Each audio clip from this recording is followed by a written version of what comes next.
urakoze cyane misiyoneri Miguel Bermudez Marin. Icyama Imana ikaguha umugisha cyane, kandi Imana iguhe ubuzima bwiza, ikomeze iguhe ubuzima bwiza buzira umuze, ikomeze igukoreshe cyane mu murimo wayo muri kino gihe cyerezo. Ijwi ryawe ririmo rirumvikana neza rwose, kandi icyama Imana igakomeza kugukiza, ikomeze ivugurure, isubize bushya ubuzima bwawe. Kandi ndifuza vuba bidatinze kuzaba ndi aho ngaho hamwe namwe muri Venezuela, ari ryo shyanga dukunda n'umutima wacu wose. Bene data bose banga muri Puerto Rico ndetse n'uyu nguyu urimo abavugisha, turabakunda mu rukundo rw'Imana, kandi icyo twifuza ni ukubifuriza imigisha yose ikaba ku ishyanga ry'abanyavenezuela, ndetse ikagera no kuri twebwe natwe.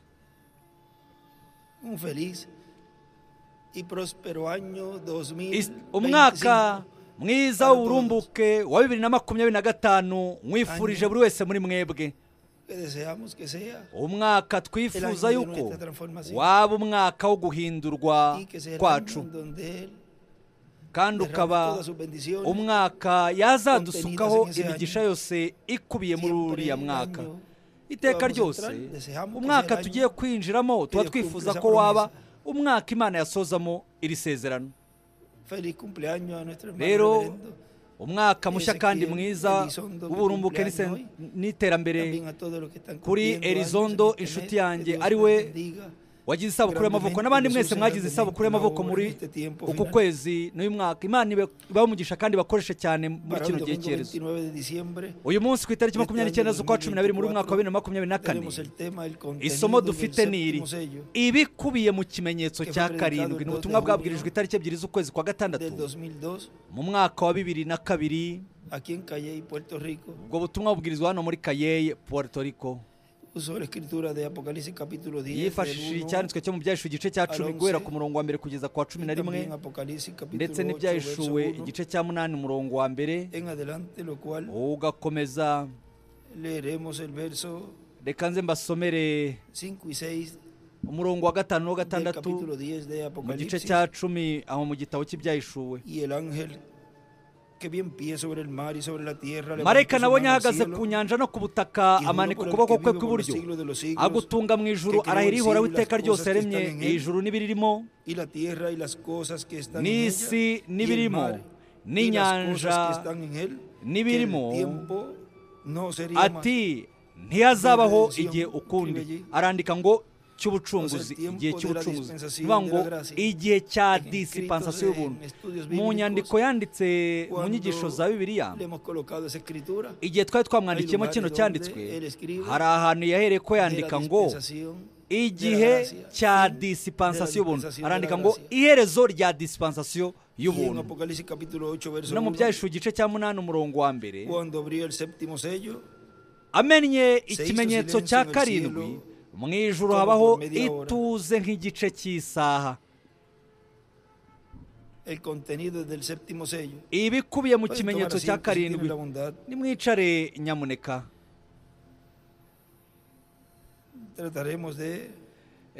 Ndagerageza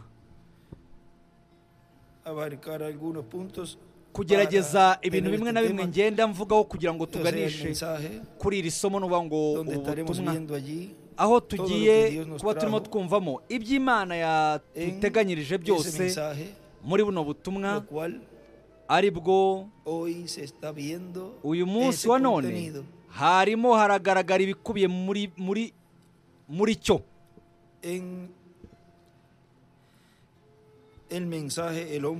Mu butumwa bwitwa ngo umugabo wahawe imfunguzo z'ubwami bw'Imana.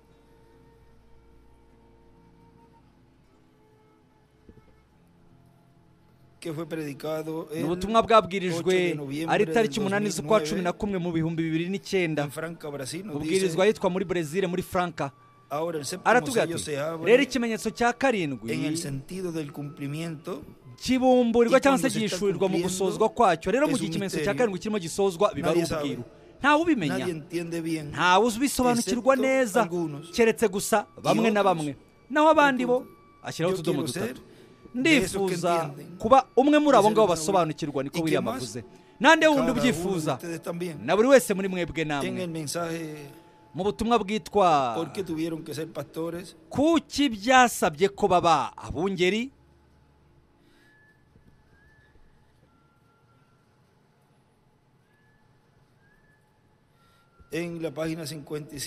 ku rupapuro rwaho rwa 55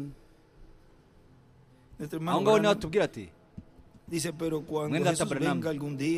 ariko Yesu igihe kimwe azaza umunsi umwe runaka, ariwe mwungeri mukuru w'intama zo kuri Pantekote, biciye muri Luteri, biciye mu bisekuru byose, yakiriye, bagiye bakira umucyo mu kuza kwe biciye mu bo yawunyuzagamo.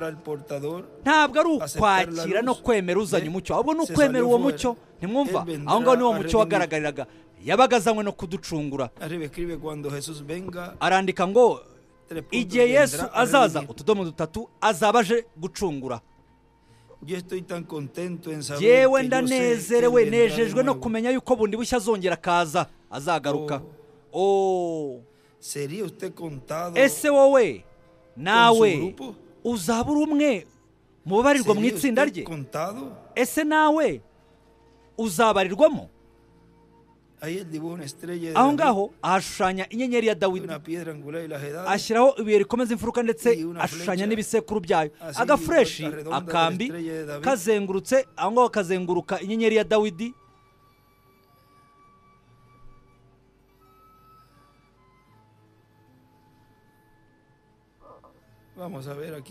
Reka tuze turebe hano.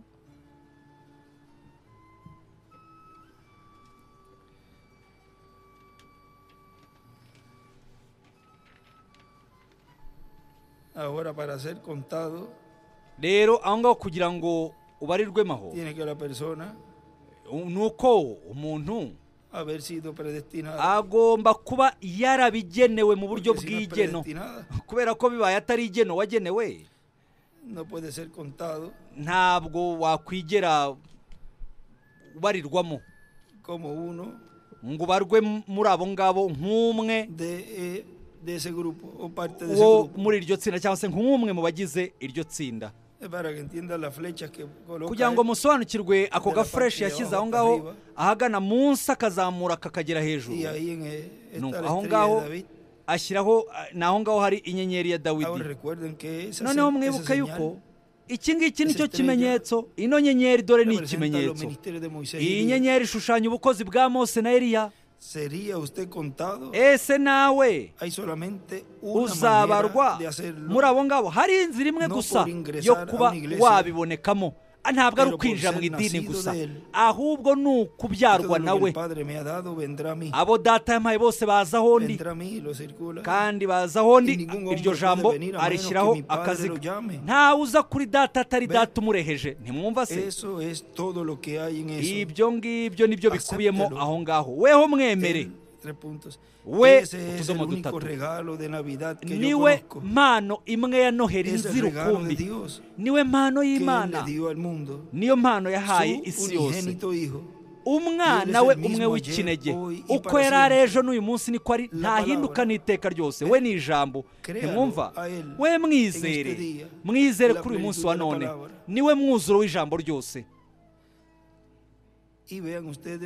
Rero mutega amatwi mwitegereze muri buno butumwa bwitwa ngo kurenza amaso ukareba hirya y'aho izuba ryari riri. Aha ngaha mwene data William muri ubu butumwa aratubwira ati, ni ubutumwa bwabwirijwe itariki 30 z'ukwa mbere muri 64 bubwirizwa hano muri Cayey, Puerto Rico. Aratubwira ati, rero uko niko bimeze no mu gisekuru cy'ibuye rikomeza imfuruka. Abazabitahura gusa, abazasobanukirwa ibirimo biba, ni babandi gusa bazaba bari mu gisekuru cy'ahera cyane mu rusengero rw'umwuka rw'umwami Yesu Kristo.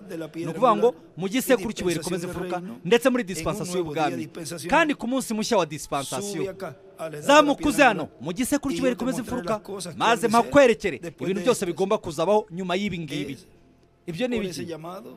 hamwe n'uko guhamagarwa que el escogido de Dios sube, niko gutuma intore z'Imana zizamuka zikajya mu gisekuru cy'ibere rikomeza imfuruka, kandi bakabasha gusobanukirwa lo correspondiente a esa edad. ibintu byose byagenewe muri icyo gisekuru ndetse n'iyo No dispensation. puede comprender rero lo que es el séptimo sello y las cosas nta wasobanukirwa contenidas en ikimenyetso el cya séptimo karindwi sello, n'ibikubiye si mu no kimenyetso está cya arriba en karindwi la edad de la piedra atari angular. hejuru mu gisekuru cy'ibere rikomeza imfuruka.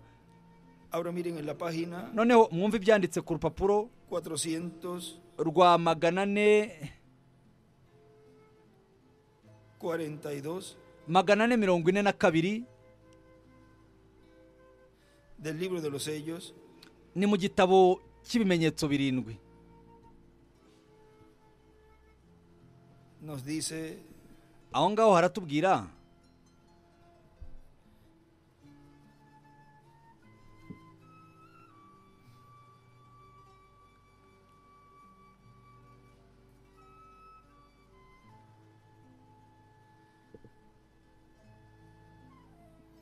$442 442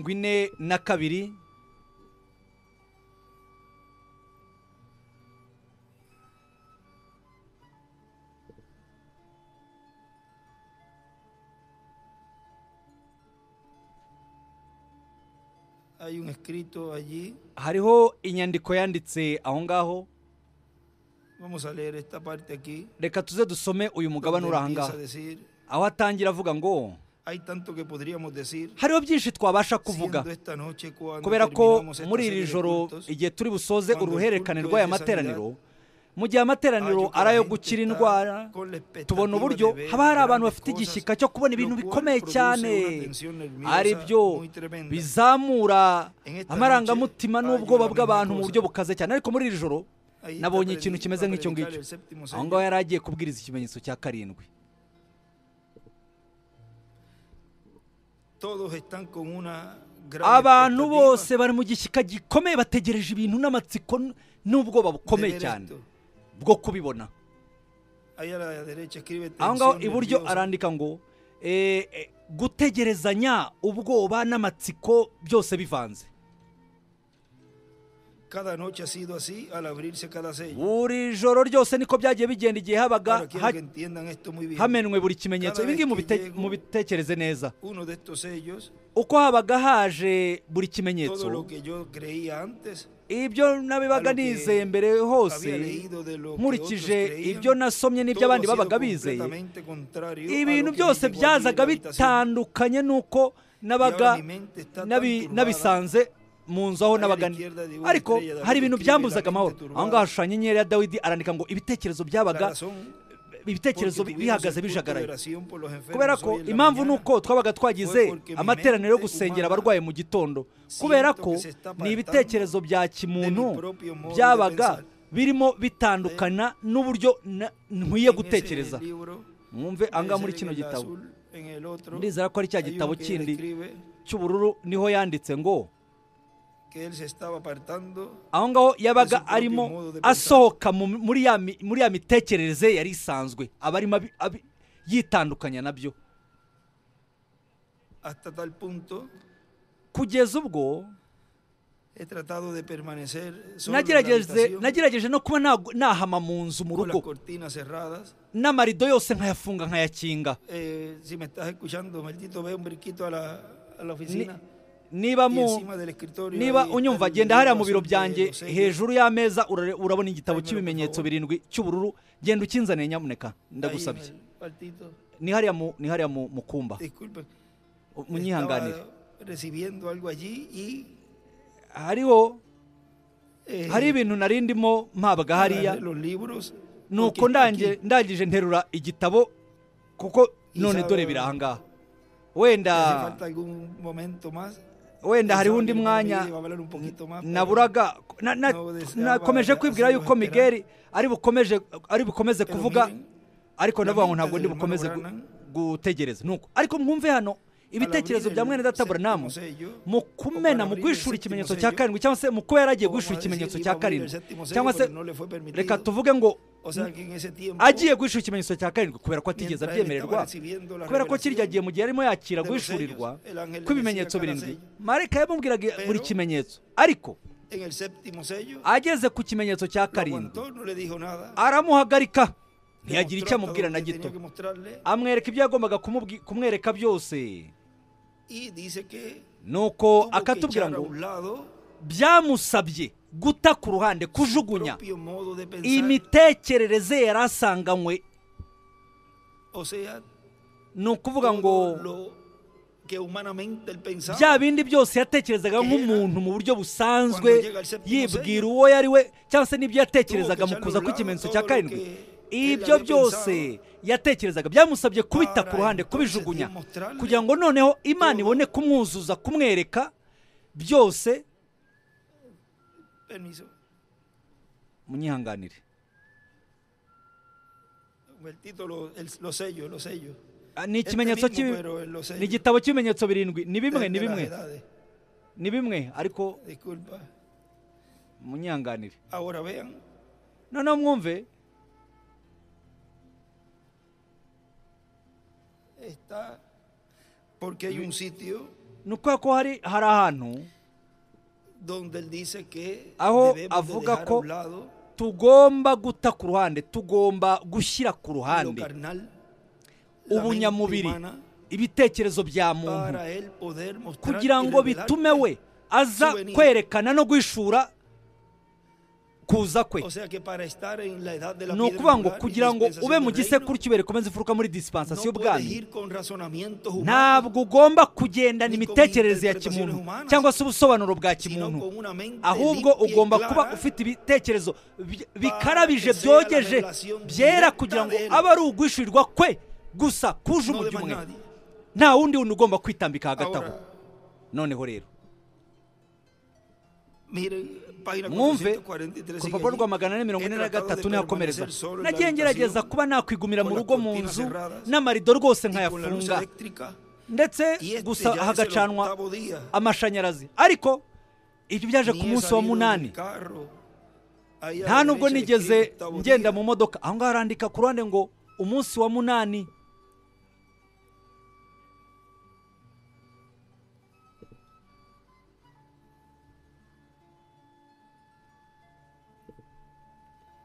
Permiso.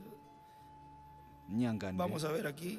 katuze turebe aha ngaha Miren, es que la página 442. ku lo rupapuro que rwa les dije, 442 Abajo. bya bindi nababwiye hasi, él escribe así hacia arriba. yanditse una, dos, azamura tres, hejuru cuatro líneas.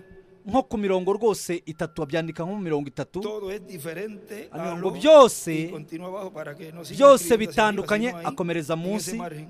aho ngaho ahari marije, Todo es diferente byose a lo que antes creía. bitandukanye n'ibyo yatekerezaga mbere, Y su yibwiraga mbere, mente kandi ibitekerezo está bye apartando byarimo bitandukana, de lo que byarimo y escribe bitandukana. encima su Hejuru arandika ngo propio nibye, modo de pensar. ibitekerezo byarimo byitandukanya n'uburyo bwe bwite yatekerezagamo. O sea, todo era Ni ukuvuga diferente ngo byose a lo que él byari pensaba. bihabanye n'uko we yatekerezaga. Y acá también en este, Ahangaha n'ubundi aquí escribió naho, octavo día.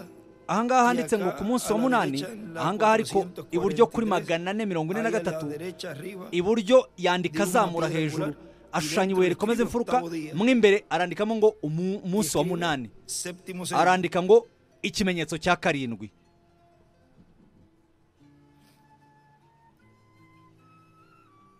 Tuve que ir con los hermanos al banco para firmar unos papeles Byansabye relacionados con un kujyana préstamo que solicitamos na bene para firmar data los trabajos en la kuri iglesia, banki kugira ngo y njye luego gusinya regresé impapuro directamente al estudio. zari zijyanye n'inguzanyo Izquierda twari escribe twarasabye arriba kugira ngo un dusoze préstamo. imirimo yo mu rusengero. Ku ruhande arandika ngo kuguza. Una inguzanyo. cosa rara es que no ha habido nadie Ibintu tocando la bidasanzwe puerta, ni nada de nuko eso. nta kintu na Por lo kimwe regular kigeze siempre gikora hay ku muryango cyangwa personas se tocando y na kimwe muri ibyo llamando, ngibyo. Mu buryo busanzwe Ha sido hari abantu muy bakomangaga fuera gusa de lo normal. bahamagara n'ibindi n'ibindi, ariko byari ibintu bitandukanye n'ibyari bisanzwe.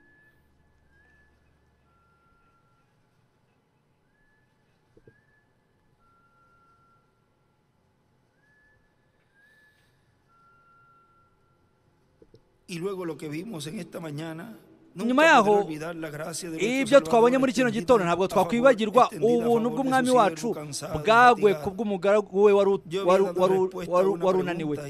Nabonye ikibazo n'ibitekerezo byanjye nyuma yaho mu buryo butunguranye, ni nk'aho hari ikintu cyari cyakuwemo, nuko numva nsa nk'aho nshiriweho iteka. Ntabwo nari nzi aho nafuditse by'ukuri. Ndatekereza nti wenda hariho ikintu kirimo kinkura cyane ngo njye gusengera abarwayi. Birashoboka ko ari ikintu gikomeye cyane kirebana n'abakeneye gusengerwa muri kano kanya. Mwebwe nababajije, nyuma y'akanya gatoya birahishurwa, numva umuntu avuga ati soma uwo murongo nanone. Nuko nsoma urwo rupapuro nanone, nsoma ndetse n'icyanditswe. Icyavuye muri ibyo nuko nasanze ari ibintu bitandukanye kure n'igisubizo nari natanze mbere. Ibi mu byakire, igihe hinjiye ibintu by'indengakamere, noneho ibyo ngibyo aba ari ibitekerezo bya Kristo. Umuntu aba yamaze gutandukana kure n'ibitekerezo bye byari bisanzwe kugeza ubwo noneho mwumve, ntimushake ko mbasobanurira kuko sinshobora. Ntabwo ari njyewe, nta n'undi wasobanura bino bintu. Kandi arangije yandika aho ngaho iburyo ngo ibitekerezo bya Kristo, gutekereza kwa Kristo, ibitekerezo n'iby'indengakamere. Abyandika bizamura hejuru mu bice bibiri. Gutekereza kwa Kristo, ibitekerezo bya Kristo ni ibitekerezo by'indengakamere. Noneho imbere gatoya n'ubundi naho arabivuga, ariko aha ngaha hariho n'undi mugabane waho abivuga, avuga ku gutekereza kwa Kristo ariko atekerereza mu ntore. Ajya ku ruhande, ni ugushyira ku ruhande ibitekerezo bya kimuntu kugira ngo twemerere gutekereza kwa Kristo kutwinjiremo, aba ari nako kutwereka. Noneho avuga yuko hariho ibintu umuntu atakwiye gusobanukirwa. Ibyo ngibyo byanditse imbere gatoya, imbere ya ni mu gitabo cy'ibimenyetso birindwi n'ubundi. Reka tuze tubirebe.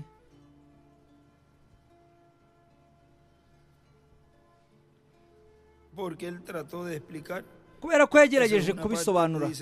Uwo ni wa mugabane yavugamo ko yagerageje kubisobanura, ariko hari undi mugabane nawo n'ubundi nahanga muri kino gitabo cy'ibimenyetso birindwi. Ni wa mugabane aho avuga ngo nagerageje kubisobanura ariko bitambuka byirukanka cyane. Aho ni hamwe, hariho n'ahandi naho. Reka turebe kuri 444.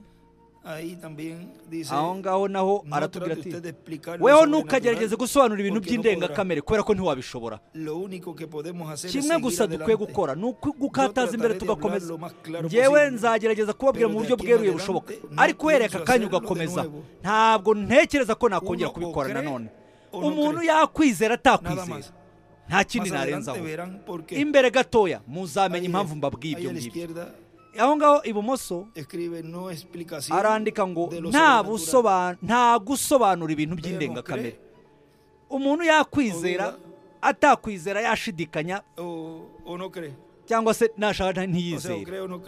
Nuvuga ngo umuntu yakwizera cyangwa se ntiyizere. Kuri 474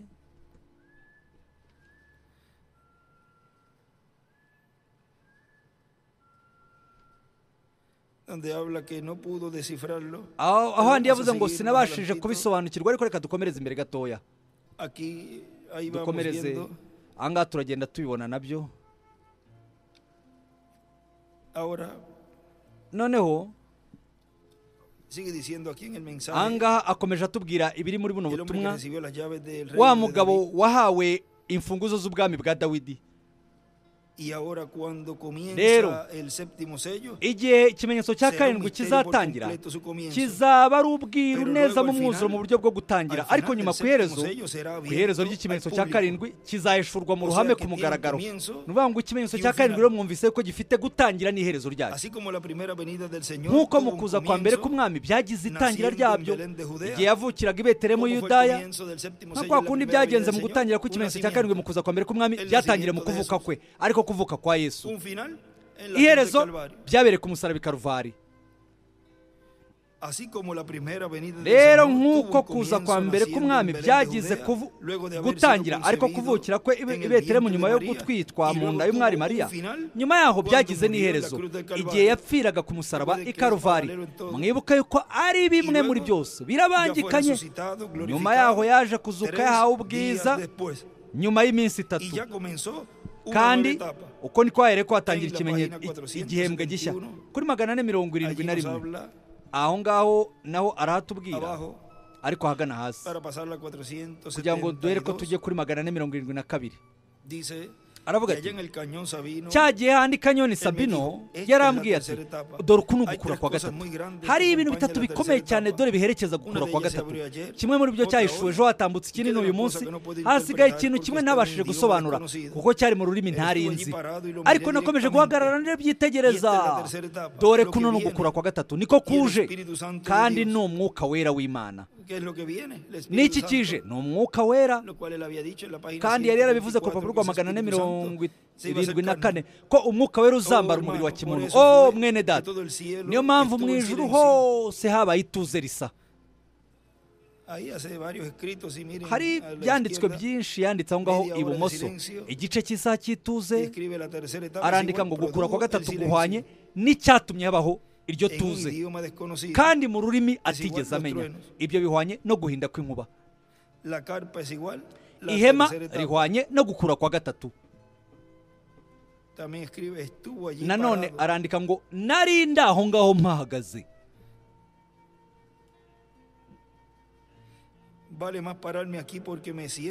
birakwiye ko nagarukira ngaho kuko ndimo ndumva nyoborwa kutagira icyo narenzaho ngo mvuge. aho ngaho kuri uwo murongo havuga ngo birakwiye cyane. ibumoso bwaho yandika azamura hejuru ngo yaramubonye. yabonye iki? yaramubonye.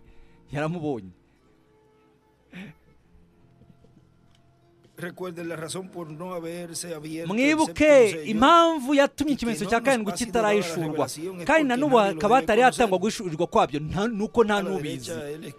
iburyo arandika ngo ikimenyetso cya karindwi ashushanya n'inyenyeri ya Dawidi.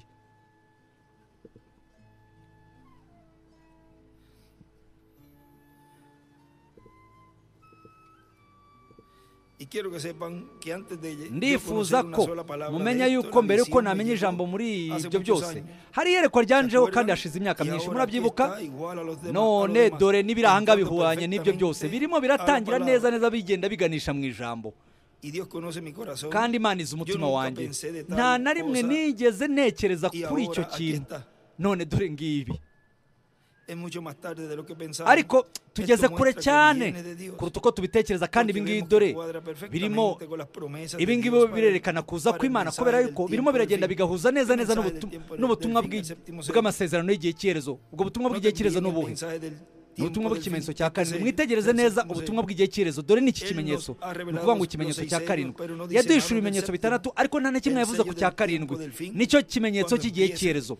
igihe kizatangira kizaba ari ikintu neza kibanga dushingiye no kuri Bibiliya. ariko mbere ko tumenya ibyo ngibyo, mwibuke ibyanditse mu byahishuwe igice cya 10 umurongo wa mbere kugeza kwa karindwi, ko ku iherezo ry'ubutumwa bw'amarayika wa karindwi ubwiru bwose bw'Imana buzamenyekana, buzaba buzwi. dore turi mu gihe cy'iherezo, niko guhishurwa kumenwa kw'ikimenyetso cya karindwi. yandika ngo kuza kwa kabiri kwa Kristo. icyumweru gitambutse uyu munsi huzuye icyumweru birangiye, ni igihe twarimo tubwiriza ngo mwicishe bugufi. ariko mwibuke yuko Imana ikorera mu bintu byoroheje biciye bugufi. by'ukuri nanjye mbivuga sinarinzi ibyo narimo mvuga, ariko ubu noneho ndabyumvise, ndabibonye. nuko bizasohora mu buryo buciye bugufi. umuntu yakwibwira ko ikintu gikomeye nk'icyo cyagahishuriwe hariya i Vatikani. arandika ngo muri Papa, ariko dore araje aho ngo araje ahaca akarongo, aca akaziga ahanditse ngo Mose na Eliya. ariko dore aje nk'uko Yohana Umubatiza aje nko kuvuka k'umwami wacu handi yavukiye mu kiraro. icyubahiro kibi cy'Imana, dore isaha iregereje, dore aha ngaha niho turi. bene data, ese murimo murabasha kubyumva? arangije yandikaho ngo hejuru y'aho ngaho, hejuru y'icyo kibazo handitse ngo murabasha kubyumva. noneho mwene data William akomeje atubwira ahangaha, pero la primera venida de Cristo ariko en carne kuza kwa humana mbere kwa Kristo mu mubiri wa kimuntu fue un misterio para muchas byabaye personas. Tuvo ubwiru un comienzo, ku bantu benshi kuko byagize itangira tuvo un final. ryabyo kandi bigira n'iherezo así ryabyo. será Ni nako bizamera el séptimo sello. ku kimenyetso cya Un karindwi, comienzo y un final. kizagira itangira ryacyo n'iherezo Allí ryacyo. en la Ahangaha 460 kuri magana ane mirongo itandatu na gatanu, 464 abajo, magana ane mirongo dice al itandatu na final de kane este ahagana séptimo hasi, sello, ku iherezo ry'iki kimenyetso cya karindwi escribe tiempo arandika ngo sobrante. igihe cy'imisago Mose y cyangwa se Elías. igihe cy'inyongera Mose na Al Eliya. final de este séptimo sello, Ku iherezo ry'ikimenyetso es el cya fin de la karindwi, edad de la iglesia, iryo ni es iherezo el fin del ry'ibisekuru séptimo by'itorero, sello, ni iherezo ry'ikimenyetso es cya el fin de karindwi, las trompetas. ni naryo herezo rya za mpanda. escribe abajo al final Hasi del arandika séptimo ngo sello, es el fin de ku todo. iherezo ry'ikimenyetso cya karindwi niryo herezo rya Y byose. también escribe allí al final Nanone de la media arandika hora de ngo silencio. ku iherezo ry'igice cy'isaha cy'ituze. Recuerden que cuando abrió el Mwibuke séptimo yuko sello, igihe se hizo yishuye silencio ikimenyetso en cya el karindwi cielo, habaye como ituze por mu ijuru casi media hora. rimara hafi nk'igice cy'isaha. En la hora de su venida Mu isaha yo kuza kwe noneho es el fin de las rero copas y aún es el iryo fin ni de la iherezo entrada al milenio. ry'inzabya z'umujinya, ni n'iherezo ryo kwinjira mu Todo eso es kinyagihumbi. contenido Ibyo en el byose séptimo ni sello. ibikubiye mu kimenyetso cya Es como karindwi. disparar un cohete al aire. Ni nko guturitsa Este igiturika cohete es una mu explosión kirere, icyo por giturika aquí cerca. kiragenda kigaturika, kigenda juru, Y luego mucho más icyo alto kigenda hace juru kigera otra hejuru explosión. kigaturika, cyagera kure kikongera kigaturika. Ahí escribe Moisés. Yandikaho ngo Mose. En este, vamos a ver que aquí Anga escribe reka también. tuze turebe ibindi yanditse hano.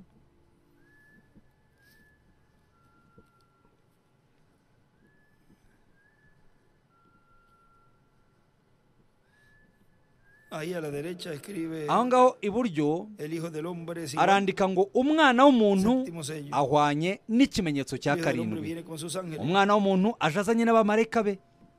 El Hijo del Hombre es igual, séptimo sello. Umwana w'umuntu ahwanye Quinto n'ikimenyetso Elías, cya segundo karindwi. Moisés, Eliya wa segundo Jesús. gatanu, Mose wa kabiri, Yesu wa kabiri.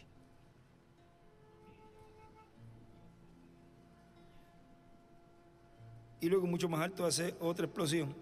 Icyo kigenda juru cyagera salen hejuru cinco kikongera estrellas. kigaturika, muri cyo Una de hakavamo esas cinco inyenyeri eshanu. hace Imwe una muri izi explosión, eshanu nayo Y de ahí igaturika, salen otras cinco nuko estrellas. muri yo hakavamo Y una izindi de nyenyeri esas eshanu. estrellas explota Muri y izi eshanu salen otras zituritse, cinco imwe muri zo estrellas. nayo igaturikamo izindi Y después eshanu, desaparece nyuma gradualmente. zikagenda Termina. zizima gahoro gahoro, ntimwumva zikarangira zigashira.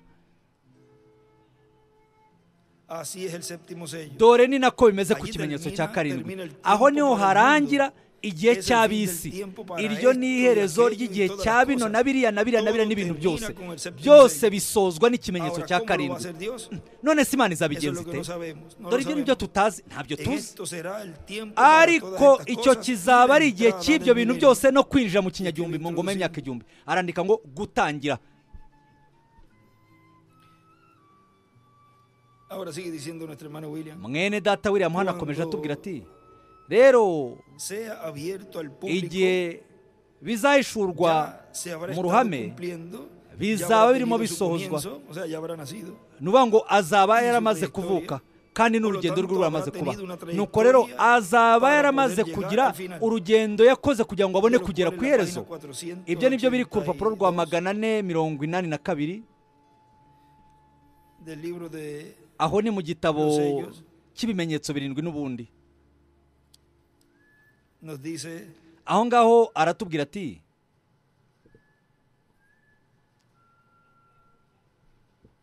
481 abajo. 481 ahagana hasi.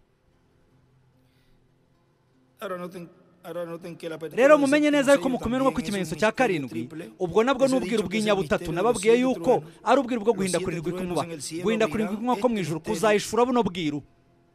Y los truenos, Kandi el guhinda mensaje del kw'inkuba Señor hasta el tiempo mu dice butumwa que bwitwa ngo bagaba iki cyaba ari cyo gihe. Fueron Muri ubwo butumwa hablados en la aratubwira tierra, ngo no en el guhinda cielo. kw'inkuba kwavugiye mu isi ntabwo kwavugiye mu ijuru.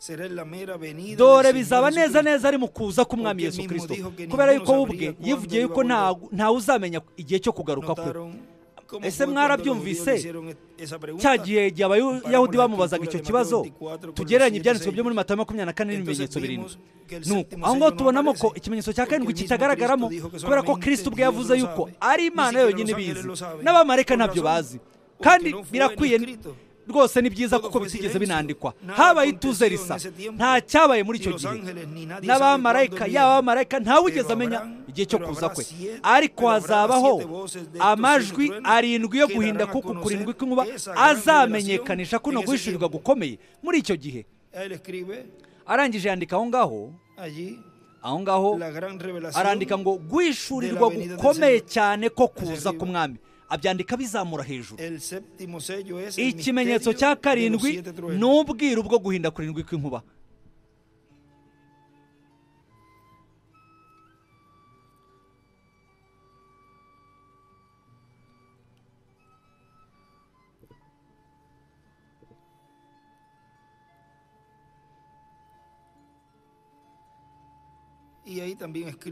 aho ngaho n'ubundi arangije arandika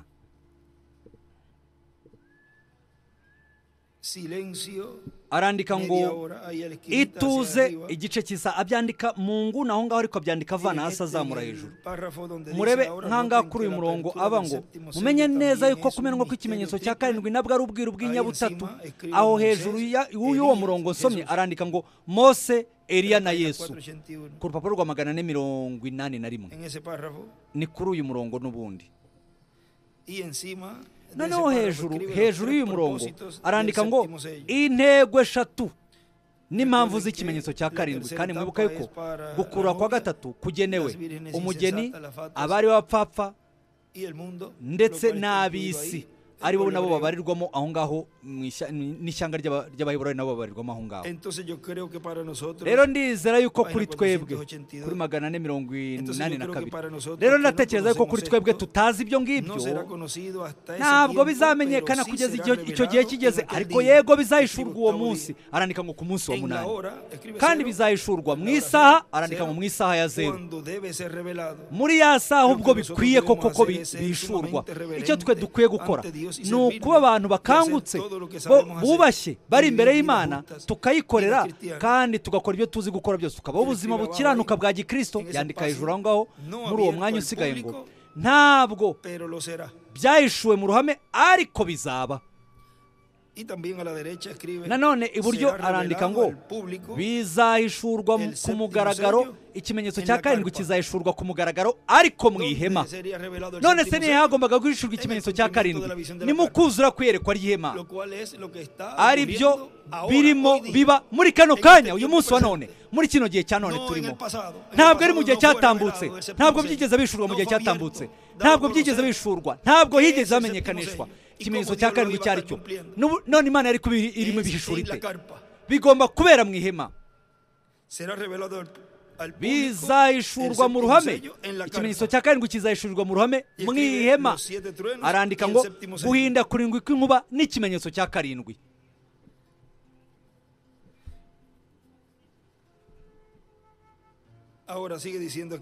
nuko ahangaha mwene data William akomeje atubwira ati wewe ntabwo wagera ku iherezo ry'inzira utigeze utangira urugendo rw'iyo nzira ni gute uzagera ku iherezo ry'inzira ntabwo wavuga ngo ndaje ninjiye muri iyi nzira kandi ngeze no ku iherezo ryayo nka kwa kundi urugero ndimo ndagera ku iherezo ry'inzira yanjye mu buzima bw'aha ku isi niba naravutse koko nkatangira ubuzima bwanjye ntabwo nagera ku iherezo ry'ubuzima bwo mu isi ntabutangiye niko ikimenyetso cya karindwi nacyo kimeze ikimenyetso cya karindwi kigira gutangira ni ukuvuga ngo ni ukuvuka kikagira n'iherezo murebe mu gitabo cy'abaheburayo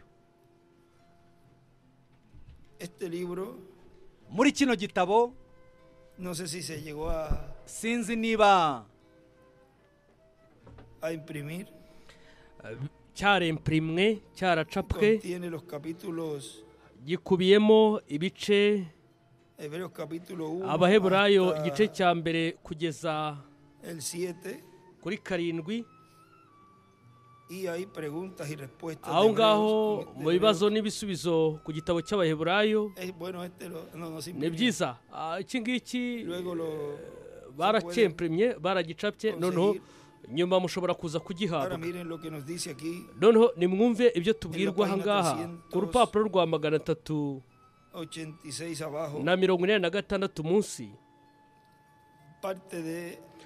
Umugabane w'aha ngaha ngiye gusoma ni mu gitabo cy'imirongo. Reka turebe aho ngaho bigendanye. Ndibwira ko ari 176. Wenda muri no verisiyo iri hano itandukanyeho gatoya. Aho ni ku rupapuro rwa 22. Ariko aha ngaha utangiriye haruguru gatoya. Urumva agiye gusoma haruguru gatoya avuga ati mbere ku musozi wo guhindurirwaho, ku musozi wo guhindurirwaho mbere yuko Yesu ajya i Karuvari, harya hari Mose na Eliya barimo bavugana nawe. Neza neza niko byagenze, ntibapfuye, ntibigeze banapfa. Ni ibiremwa bipfa bagomba gupfa. Arimo avuga kuri Mose na Eliya, ubukozi bwa Mose na Eliya. Bo bari mu mubiri wabo bwiza bategereje kirya gihe burya mwanya. Bo rero nibagaruka bakabwiriza muri ya myaka 3 n'igice basizwe n'ubatizo w'Umwuka Wera, mu gihe imigisha izaba imaze gukurwa ku banyamahanga, itorero rikonje ryatotejwe nk'imbwa ndetse rigatotezwa n'abakomunisite ndetse n'abaroma. Aho nibo babafataga bakabica. Rero abo bahanuzi babwiriza mu myaka ibanziriza icyo gihe, myaka 3 n'igice. Bibiliya ikavuga ko babiciye mu mihanda yitwa mu buryo bwo mwuka Sodoma ndetse na Misiri, aho umwami wabo yabambwe. Urumva ari i Yerusalemu mu buryo bwo mwuka, ahitwa i Sodoma no mu Misiri. Imibiri yabo yamaze amajoro 3 n'iminsi 3 mu mihanda. Nuko nyuma y'iyo minsi 3 umwuka buzimuza muri bo, barahaguruka. Bagombaga gupfa nk'uko ibindi biremwa byose bipfa bigomba gupfa. Mwebwe murabyumva? Umwe rukumbi, umuhanuzi umwe rukumbi muzima ukiriho, uwo Imana irimo ikoreramo ubwo bukozi, uwo niwe usohoza icyo cyanditswe, iryo sezerano ryashyuwe 11. Abandi baragiye, nibagaruka bazagaruka mu biri iteka kandi hawe ubwiza, kandi ntibazongera gupfa ukundi. Bo bagomba gupfa nk'ibindi biremwa byose, bagomba gupfa. Nuko bari ababwirizabutumwa nibamara kwicwa, urumva buriya bukozi bazabwiriza barwanya inyanja, bavuge umuriro umanuka uturuka mu ijuru. Ibyo byakozwe nande? Guhamagara ibyago bikaza ku isi mu gihe babishakiye, bakabivuga bigahita biza. Umuriro ukamanuka uturutse mu ijuru ukaza ukabatwika, bagafunga ijuru kugira ngo imvura itagwa mu minsi yo guhanura kwabo. Uwo ninde wakora ibyo? Neza neza ni Mose na Eliya. Abo ni babahamya. Abo ngabo nibo babandi babaje itorero, ndetse kandi babwira isi no kubwirizwa k'ubutumwa bwabo. Bakirwa inshuro n'abayuda. Aho ngaho niho turimo twinjira mu kindi gika kiri imbere hariya. Abo ngabo nibo bongeye kubasaba kwizera. Bo nibabona Yesu aje ku mugeni we, bo bazavuga bati dore iyi niyo Mana yacu, uwo twari dutegereje niwe. Ariko ntabwo aje kuri bo, ahubwo aje ku mugeni we, kandi umugeni we utudomo tuto. Muri cya gihe Yosefu yajyaga mu Misiri, we ntabwo yajyanye abavandimwe be bari kumwe nawe, ariko yatwaye umugeni we bajyana hariya, nta gushidikanya. Ariko agiye kwibwira abavandimwe be, nta n'umwe wari uri hariya. Neza neza ibyo ni ukuri, niko biri. Mu gihe we azajya kumenyana na bariya Bayahudi, nta wundi uzaba uriyo uretse gusa Abayahudi. Babandi bishe Yosefu hariya bari bahagaze, nuko arababwira ati ni Yosefu umuvandimwe wanyu. Ararira, nuko baravuga bati ubu noneho tugiye kuryozwa ibi, twebwe turicwa. Urumva nibyo bya bimwe Abayahudi bazagira muri cya gihe cy'amakuba, cya gihe cy'umubabaro ukomeye mbere yo kuza kwe, igihe cyo gutotezwa mu gusubira mu gihugu cyabo.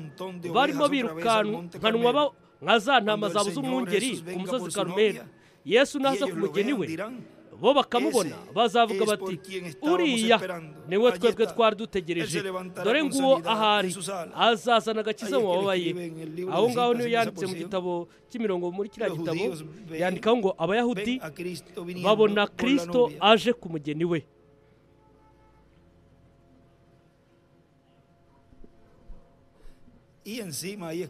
nuko hejuru y'aho yandikaho ngo iyerekwa ry'ihema, ndetse yandikaho ngo Mose na Eliya ndetse no kubwirizwa k'ubutumwa bwabo bababaza isi.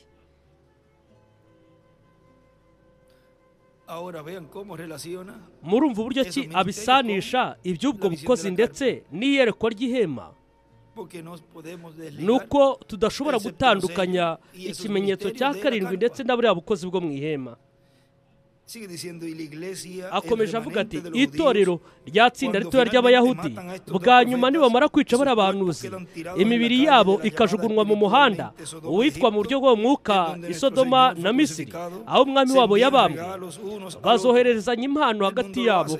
Isi niko ibigenza.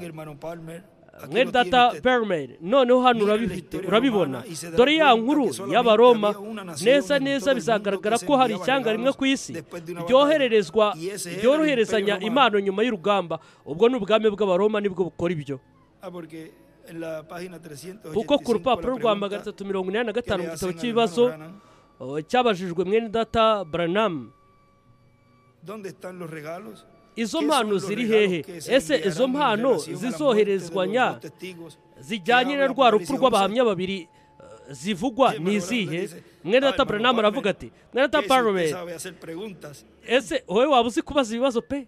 Ushobora kuba uzi cyane kubaza ibibazo. Aho ngaho abaza ikindi, ese izo ni impano zo mu Byahishuwe 11?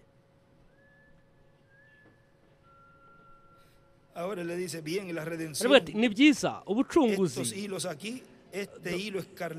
Uyu murongo w'aha ngaha na hano murabona icyo bisobanuye, ni ubucunguzi. Mu bimenyetso aravuga ngo ku rupapuro rwa 352 ati aje kuducungura. Hariya yandikaho ngo kuduhindura, ni ukuvuga ngo ni mu kuza kw'aho ngaho. Nicyo gituma hariya kuri 388 akomeza atubwira, nicyo gituma njye mbabwira ko Antikristo akomoka i Roma. Inyamaswa ikomoka i Roma, ntabwo yaturuka Moscou, ituruka i Roma. Cya kiyoka kirabura cyaje kumira wa mwana w'umugore akimara kuvuka, uwo ni Sekibi. Uwo Sekibi ari hehe? Ese uwo ninde ubundi?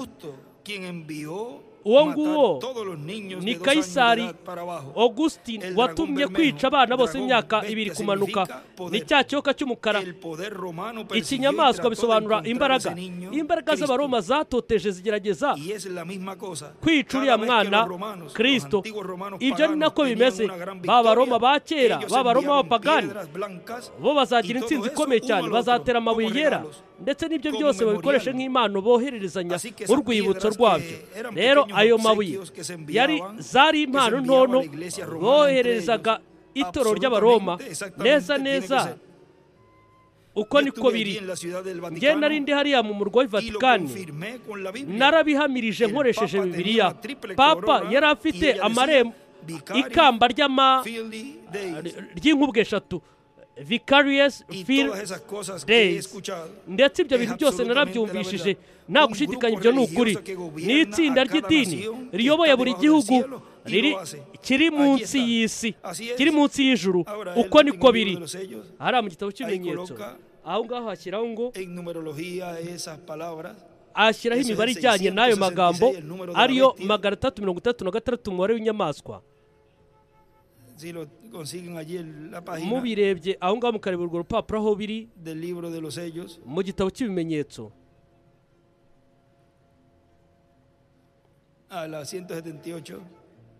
Ni ku 178 mu gitabo cy'ibimenyetso.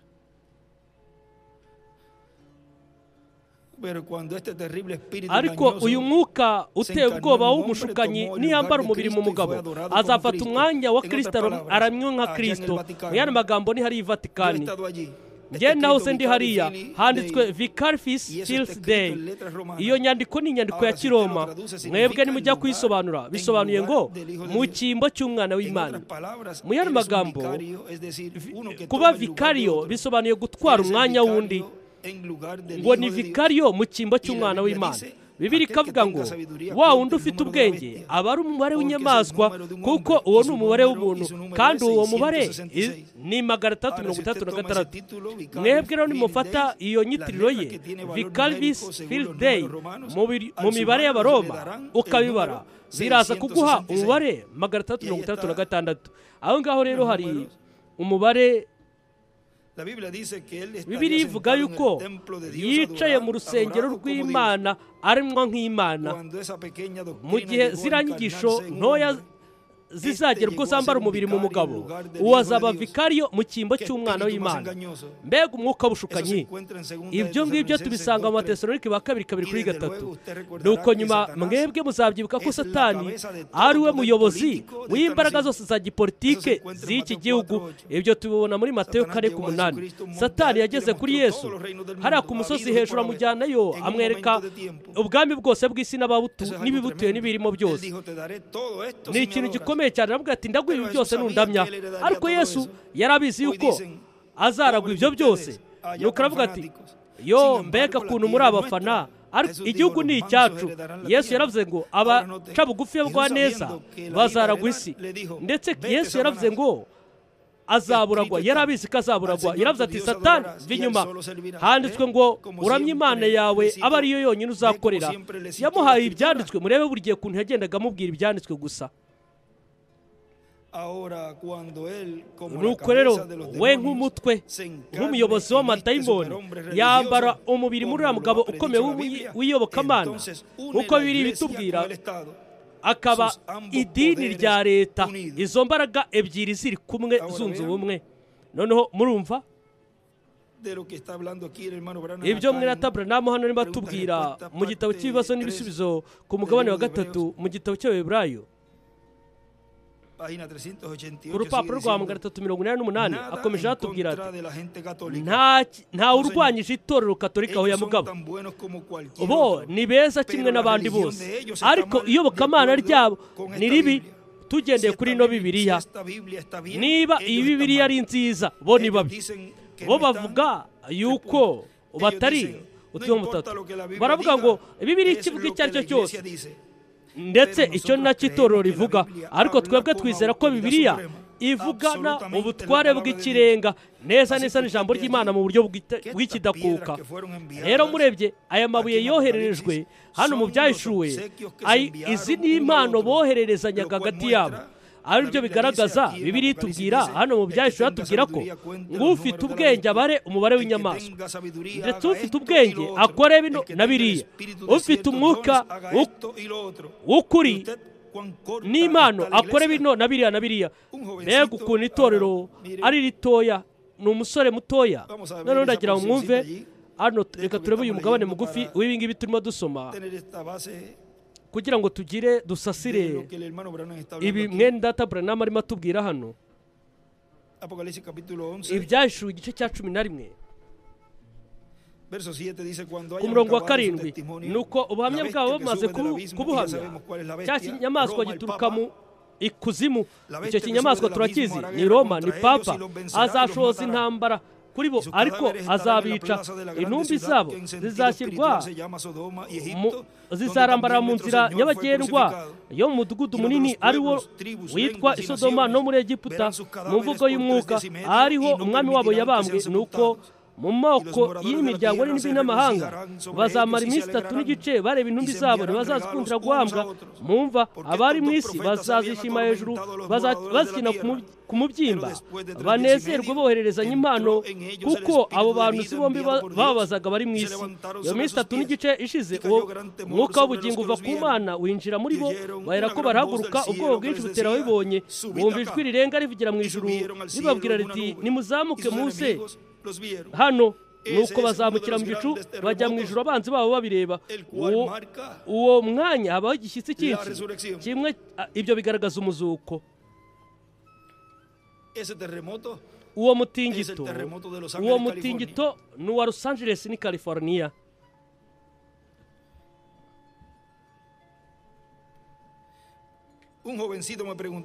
umusore mutoya muri kino gitondo yambashe ibyerekeranye n'impano zo mu mwuka ambwira ibyerekeranye no kuvuga mu ndimi. Ni umusore w'umunyakuri mu mutima, ufite umutima ukeye, ndibwira ko azaba n'umuminisitiri mu minsi iri imbere. Mu bijyanye n'itorero yaravuze ati hari ubunyamubiri bwinshi cyane muri ibyo ngibyo. Twebwe ntabwo twifuza ibyo, ahubwo twifuza ibintu by'ukuri, twifuza cyane kubigira. We ntabwo ushobora kwigisha itorero mu gihe wowe utekereza yuko ufite umuntu uvuga indimi, undi akavuga amazaburi, undi akaba aterana amagambo arwana mu bintu runaka. Ariko Imana itanze impano idashira, izigaragaza ubwayo iyo mpano yayo.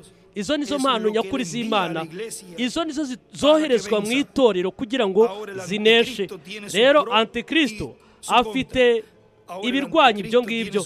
Rero Antikristo afite umushinga we ndetse wo kurwanya, we afite uburyo bwo kugoreka ibyo ngibyo uburyo bikorwamo.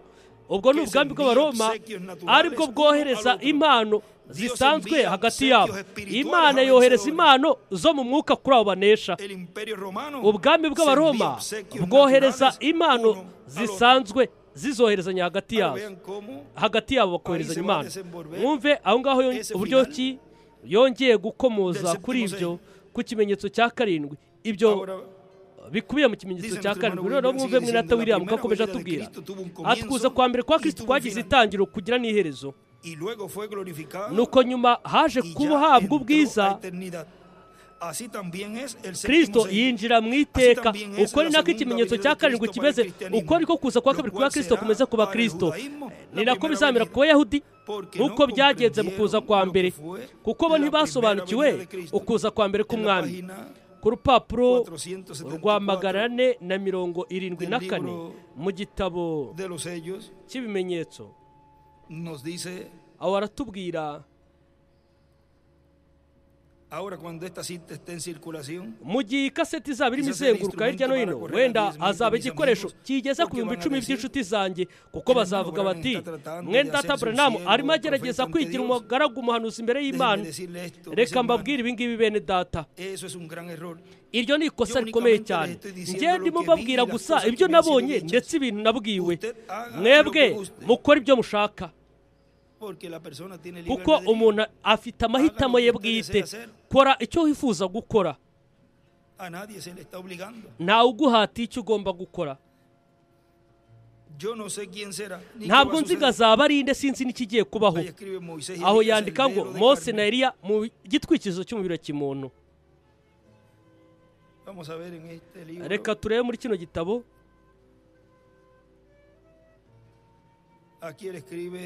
Aha yanditseho ngo mbese azaba ari nde? Ikimenyetso cya karindwi marayika mu buryo bwo kubaza, ashyiraho akabazo. Muri iki gitondo hari ibyavuzwe byerekeranye n'ibyo ngibyo, kandi ni iby'ingenzi cyane. Noneho ndagira mutege amatwi mwumve. Simbizi, gusa nzi ko kuriya guhinda kurindwi kuba gukubiyemo ubwiru bwatumye habaho ituze mu ijuru. Aho yandika ngo ituze ry'igice cy'isaha. Mwese murabisobanukiwe? Wenda iki cyaba ari cyo gihe na ya saha ubwo hagaragara wa muntu ukomeye cyane twari dutegereje. Aho yandikaho ngo marayika wa Yesu nagaragara hejuru, nagaragara hejuru yaho yandikaho marayika wa Yesu, nuko ibumoso yandikaho Mose na Eliya. Wenda ubu bukozi nibwo nagerageje gukoresha mpindurira abantu ku ijambo, nshyiraho urufatiro. Niba ari ukubiri ngenda ndekura burundu, ntabwo babiri bahabera icyarimwe hano. Nuko hano iburyo yandika ngo haje undi muhanuzi.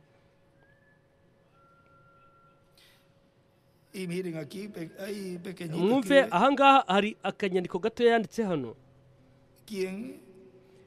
Mbese uwazaba ari nde?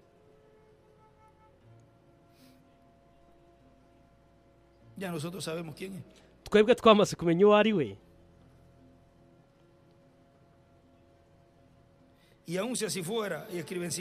niyo byamera bityo hejuru yandikaho marayika wa Yesu wazakuzwa ngecishwe bugufi simbizi ariko Imana yamaye ihirwe ryo kubona no kwitegereza no kubona nuko hejuru yo kwitegereza no kubona yandika ngo mwihema nicyo gituma ngiye nshobora kubabaza mwebwe muzi uwo ari we mwabaza ni muzi uwo ari we nibyo kuko turamuzi kuko mwihema twaramuhamubonye twaramwumvishije twaramwakiriye urya wategurijwe nawe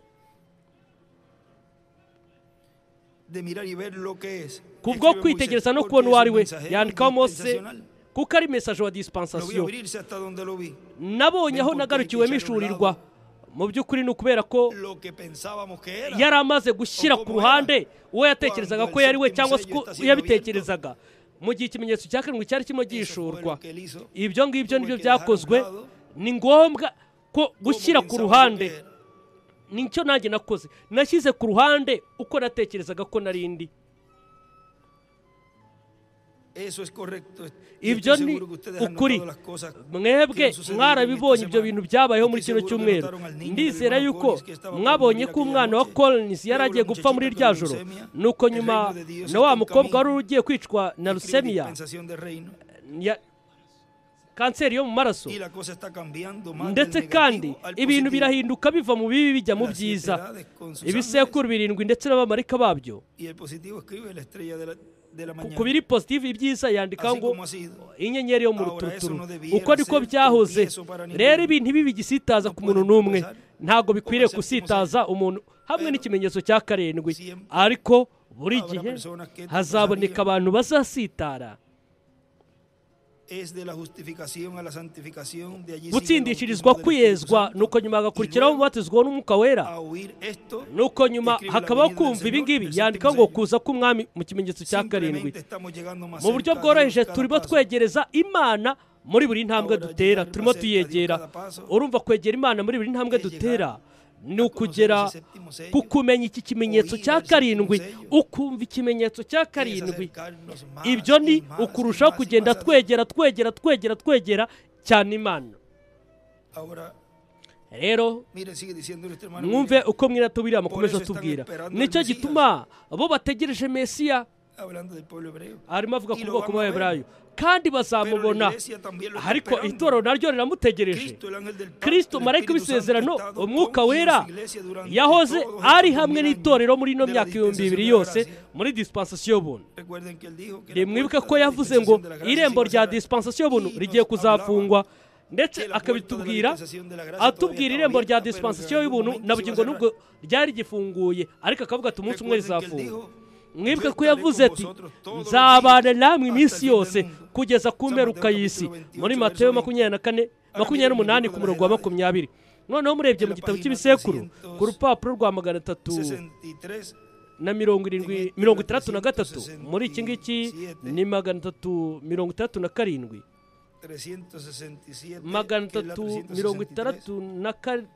337 muri kiriya aravuga ngo nta n'umwe wari uzi ibikuye muri kuriya guhinda kw'inkuba ariko twebwe dukeneye ubu bumenyi kandi hazakenerwa umuhanuzi kugira ngo turonke uguhishurirwa kuko Imana ntabwo igira undi muyoboro yazana mu guhishurirwa kwa Bibiliya itanyuriye mu muhanuzi ijambo buri gihe riza kandi iteka rizazira mu muhanuzi binyuriye muri uku kurondora ibyanditswe mu buryo bworoheje dushobora kubona yuko iri ari ryo tegeko ry'Imana. Imana ni Imana idahinduka, ni mu buryo budahinduka. Buri gihe ituma abahanuzi muri buri gisekuru mu gihe abantu bagiye kuyoba kuri gahunda y'Imana. Hare yandika ngo umugeni avuye mu ntambwe ze. Ku ruhande yandika ngo Imana ntihindurwa mu guhinda kw'inkuba, nuko ashushanya ibisoza n'ibisekuru. Mu gihe abanyatolojiya bagerageje kuyobya abantu ku ijambo, Imana ituma umuhanuzi kuri abo bantu, ariko abanyatolojiya bwa nyuma y'uko bamaze gukosora inyigisho, bamaze kuzana inyigisho z'ibinyoma, umwami aza kuyobora ishyanga ry'Imana. Uko niko tubibona kuri mesaje w'igisekuru cya karindwi. We ni umuhanuzi, munsi yandika ngo umuhanuzi azahishura uguhinda kw'inkuba. Umugeni amaze kuva mu ntambwe, Imana iba igomba gutuma umuhanuzi Mose na Eliya niko yanditse munsi. Umuhanuzi azahishura uguhinda kw'inkuba, umugeni avuye mu ntambwe. Imana igomba gutuma umuhanuzi Mose na Eliya. Aho ngaho hari inyandiko ku mugabane w'inyuma. Aha ngaha hari ahantu yanditseho ngo uguhinda kw'inkuba utudomo tubiri kuzahishurwa n'umuhanuzi. Utudomo tubiri, uko niko Imana yishura ijambo ryayo. Uguhinda kw'inkuba kuzahishurwa n'umuhanuzi. Uko niko Imana yishura ijambo ryayo.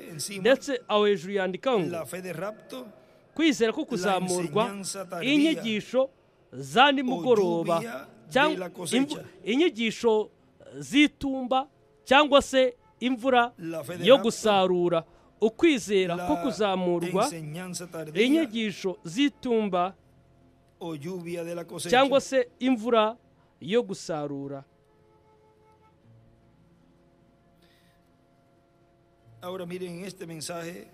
None mwumve muri buno butumwa itegeko ryo kwisubiramo bwabwirijwe ku itariki 24 z'ukwa 12 2010 hano Kaye, Puerto Rico. Aravuga ati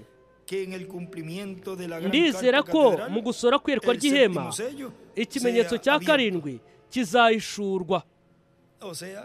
Ni ukuvuga ngo kuko yari abizi ariko ntabwo yabashaga kuvuga mu buryo bweruye uko yabashaga mbese kubivuga. Aravuga ati niringiye ko aho hari 2010 niringira ko mu gusora kwerekwa ry'ihema ikimenyetso cya karindwi gishurwa, kandi niba kizahishurwa hagomba kuba hari umuhanuzi, kuko ntacyo Uwiteka Umwami akora atabanje guhishura amabanga ye ku bagaragu b'abahanuzi. Nta busobanuro na buke bw'umuntu umuntu yakwakiramo kwizera ko kuzamurwa. Muri uko guhinda kw'inkuba ndetse muri uko gukura kwa gatatu, aho n'ibyo byose bizasorera. Ninde wavuga ibihabanye n'ibyo? Rero ikimenyetso cya karindwi kizahishurwa mu mwuzuro wose, gishurirwa aho ngaho mu ihema. Noneho murebe mu gitabo cy'imirongo ku rupapuro rwa 13 aho aratubwira utangira kuri uno mugabane. Haravuga ngo umwe muri iyi minsi ndifuza gushinga amahema. Kuri ya hema umwami agiye kuma byubake hariya hanze Chicago cyangwa se ahandi hantu runaka, ngire nk'ibyumweru 6 cyangwa 8 byo guteranira hamwe. Nuko tujye muri Bibiliya bitinde, nuko twigisha ibi bintu. Aho yandika ngo ihema ndetse n'inyigisho. Nuko dukoreshe gukiza indwara bikozwe n'Imana nka rimwe cya kabiri mu cyumweru. Twigishe Bibiliya byonyine. Noneho ibi bintu ntabwo ari ibintu by'ubwiru, ntabwo biri mystike.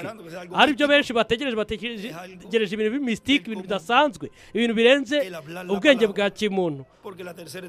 Ni ukuvuga ijambo, kuko gukura kwa gatatu ni ukuvuga ijambo. Njyewe ndi mu busabane n'Umwuka Wera, nanjye nuko rero ndi umuntu utazi inyuguti zose. Kuri njyewe ibyo ntacyo bivuze, ariko mu gihe ndi mu gusigwa, mu gihe ndiho gusigwa akanyigisha ibintu, noneho ngomba kugira gushira amanga gutunganye. Biratunganye, sinigeze tsindwa, nta n'ikintu nigeze mvuga ryabanye n'ibyanditswe muri iyi Bibiliya. Nuko ashanya inyenyeri ya Dawidi iburyo, yandika ngo ibyanditswe muri Bibiliya. Hejuru yandika ngo mu ihema. Noneho murabona n'ahandi hantu ku rupapuro rwa 31. Reka turebe ku rupapuro rwa 31 ku murongo cyangwa se umurongo wa 260. Aho ngaho haratubwira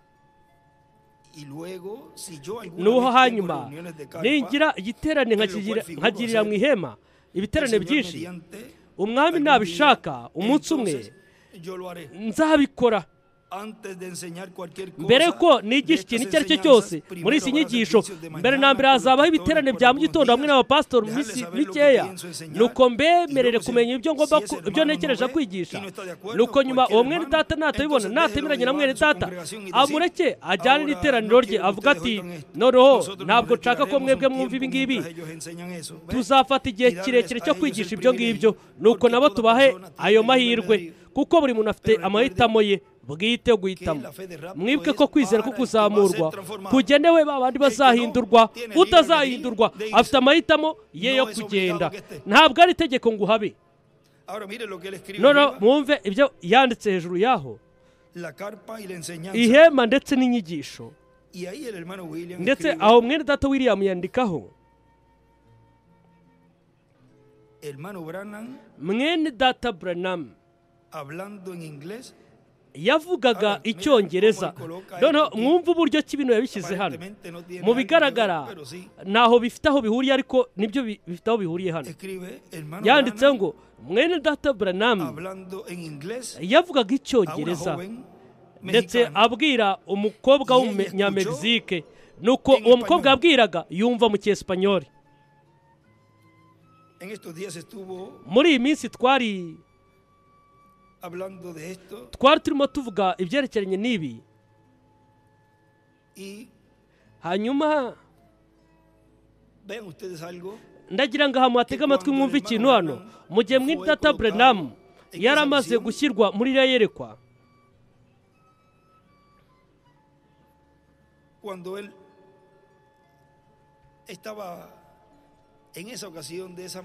ubwo yari muri kiriya gihe cy'uriya mugore w'umunyamegizike, harya hari umusemuzi, ariko ndagira ngo mutege amatwi mwumve ibi bintu hano. Ubwo yashyirwaga muri iriya yerekwa kuri urya munsi w'amateraniro, yari arimo abona ndetse anumva ibyarimo bibera hariya byose. Noneho akavuga ko uguhinda kw'inkuba kwarimo kumvikanisha amajwi yako mu rurimi rutazwi mu gitabo cy'ibimenyetso, nikavuga.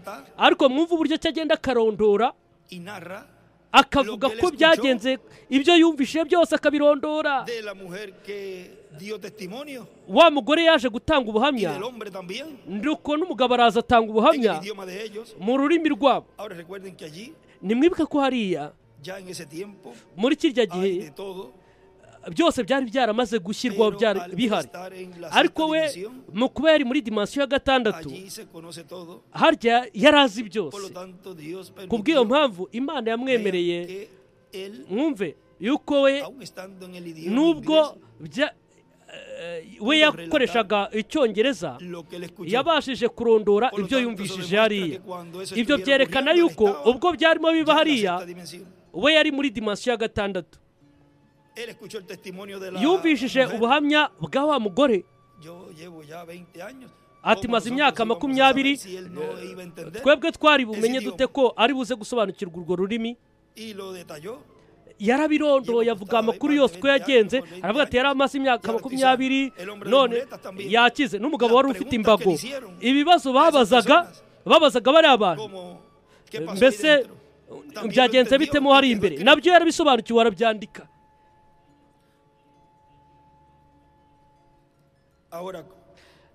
Noneho ibi byose ni ibintu tugiye kugenda tunyuramo twebwe,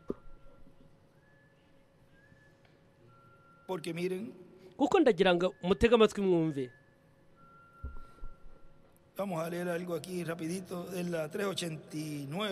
Reka dusome ikintu hano vuba vuba kuri 389. Hari umugabane hano utubwira ngo itandukanirizo ririhe mu gihe wowe ubatijwe mu mugezi, Filipo akabatizwa.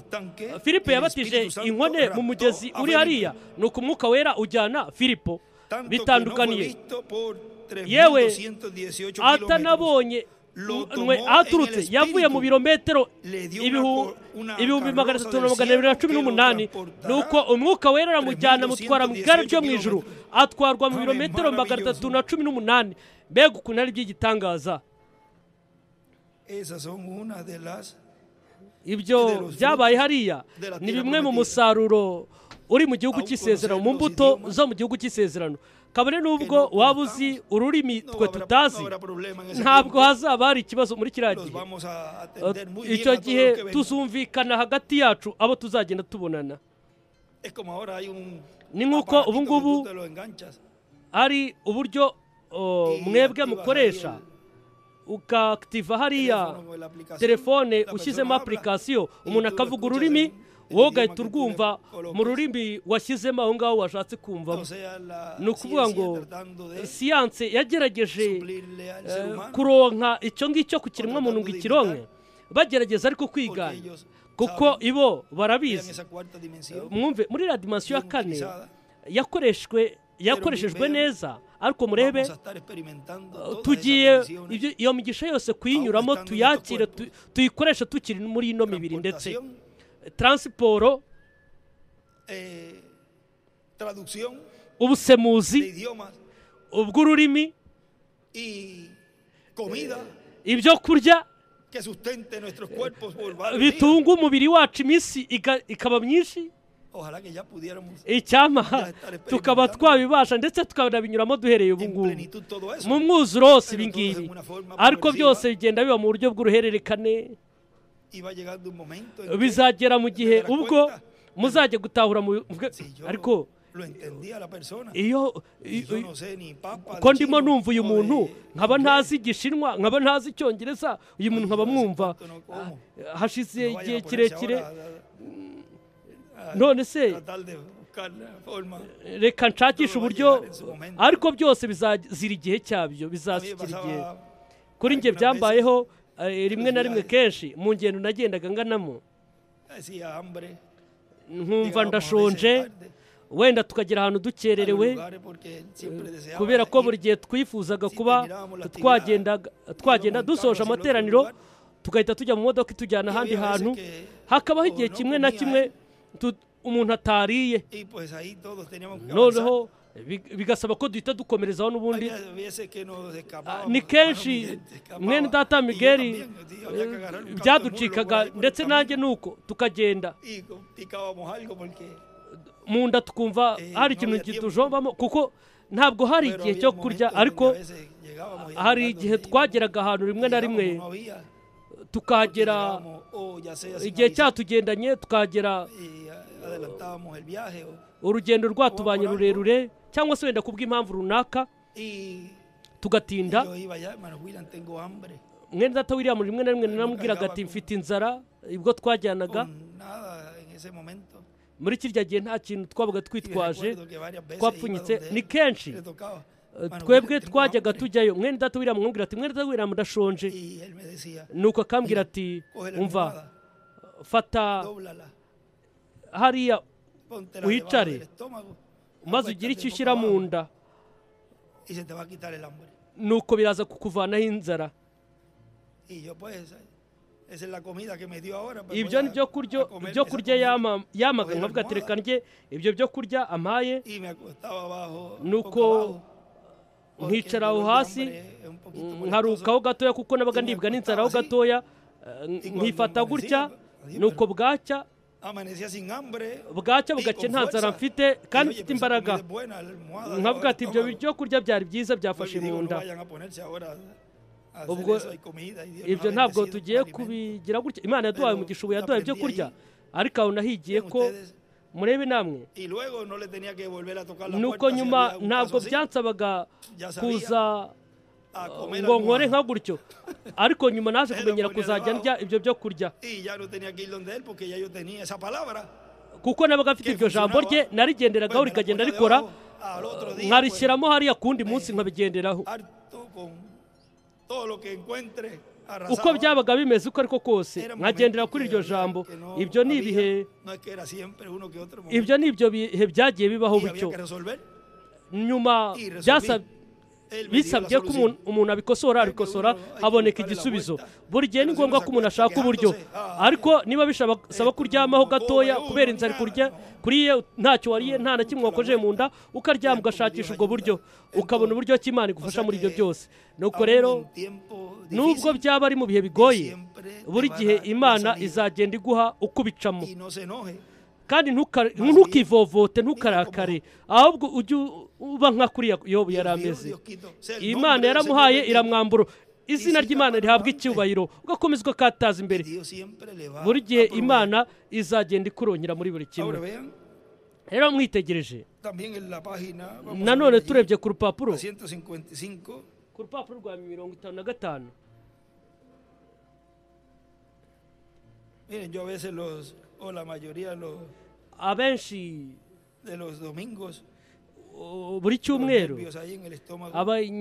harya baba barabara cyane mu nda. Nanjye mu myaka myinshi buri cyumweru, ntabwo ari ku cyumweru, ahubwo rimwe na rimwe ari unywa amazi, atari uko ariyo ushaka, ahubwo nibyo umuntu yamenyereye. Rimwe na rimwe tukamara umunsi wose ndetse n'ijoro ryose twanyweye amazi gusa.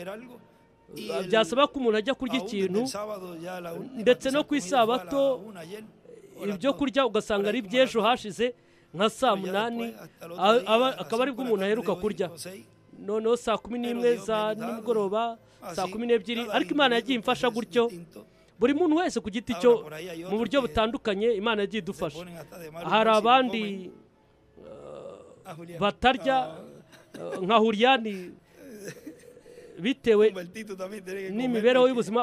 Humbertito nawe, hari n'abatarya isukari, ni benshi. Hari n'abarya indyo 3 ku munsi. Imana yaturonyeye ibyo kurya byinshi cyane, yaduhaye umugisha. Niba bisaba ko buri masaha 2 tugira ikintu turya, turakirya. Ibyo bifasha mu nda kugira ngo umuntu abe akomeye. Ni byiza yuko umuntu agenda yigaburira neza mu gihe ibiryo bihari, kugira ngo uyu mubiri ugaburirwe neza. Ariko noneho nibigera muri cya gihe ubwo umuntu yinjiye mu bidasanzwe by'indengakamere, aho ngaho noneho ubwo ibintu biba bihabanye.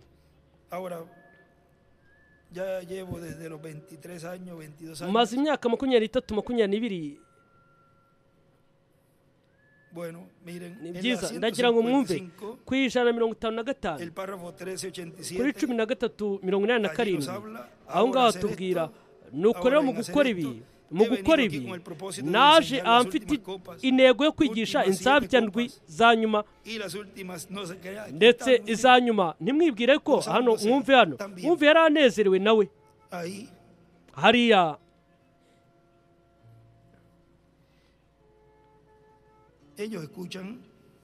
Nabo barumva bakanabona, ndetse noneho ndagira mwumve mu gukora ibi ngibi naje mfite intego yo kwigisha insabya 7 za nyuma.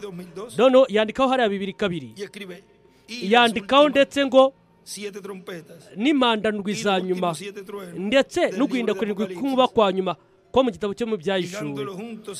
Ibyo ngibyo tubishyire hamwe muri kino gihe tubayemo, dukomeze muri uku kumerwa kw'ibimenyetso 7. hariya hejuru yandika ngo impanda ndwi, uguhinda kurindwi kw'inkuba, ndetse yandika ngo inyigisho mu ihema bingana n'uguhinda kurindwi kw'inkuba, ndetse anandika ngo impanda ndwi. Hehe hari inyigisho? Ni mu ihema, inyigisho zo mu ihema.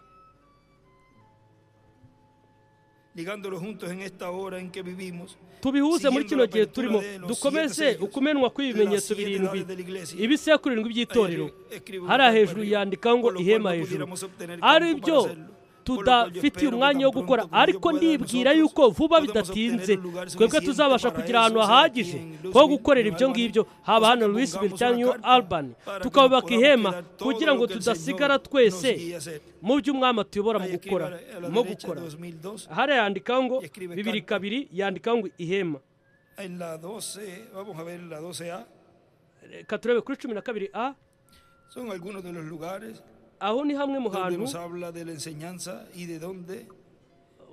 hatubwira inyigisho, ndetse aha ngaha niho izi nyigisho murebe kuri 12a igika cy'ijana na 22 aravuga ati Imana nibyemera nzafata umwanya wanjye igihe kimwe nzafata akanya ubwo ihema rizagaragara ndizera yuko ibyo bizabaho vuba yewe nzagenda mu isi nta gushidikanya ngiri inama zo ku rwego rw'isi yose Imana izanyemerere kugira ahantu aho nzaba ndi muri biriya byumweru 6 nkafata bya bintu nkabijya imuzi nkabyinjiramo nuko nkagenda ngana mu byanditswe hejuru yandika ngo mu ihema ndetse n'inyigisho noneho mwumva uburyo ki Imana muri ibi byose irimo igenda ibisoza ndetse n'uburyo ki ibyanditswe tubigenda icyanditswe ku kindi ubutumwa ku bundi tugenda tugana hirya no hino mu gusohora twerekana gusohora kw'ibyasezeranijwe ndetse tubona kugaragazwa kw'ibyo yahanuye binyure mu bahanuzi noneho ndagira ngo mwumve aho ngaho ibyo atubwira kuri uriya murongo witwa itegeko ryo kwisubiramo ndiringira ko mu gusura kwirwa ry'ihema ikimenyetso cya karindwi kizaba cyahishuwe kandi uko n'ugwinda kw'inkuba kandi gukura kwa gatatu nuko byose bizasorera aho ngaho rero ikimenyetso cya karindwi kizahishurwa mu mwuzuro yishurirwe hariya ni byiza igikomeye ni uguhishurirwa ibitangaza bikurikira ijambo igikomeye ni iki ni uguhishurirwa yari yaradusigiye rero inyandiko aho avuga ati Imana yajyanye muri transport Revera William Branham bijyana ahazaza imwereka ibintu byari bigiye kuzasohora mu gihe runaka uko niko byimitswe niko byashyizweho mu iyerekwa ry'ihema mwumve ibintu byamenyerewe byashyizweho ibyo yari arimo abonera hariya ni ukuvuga ngo yabonye birimo bikoreshwa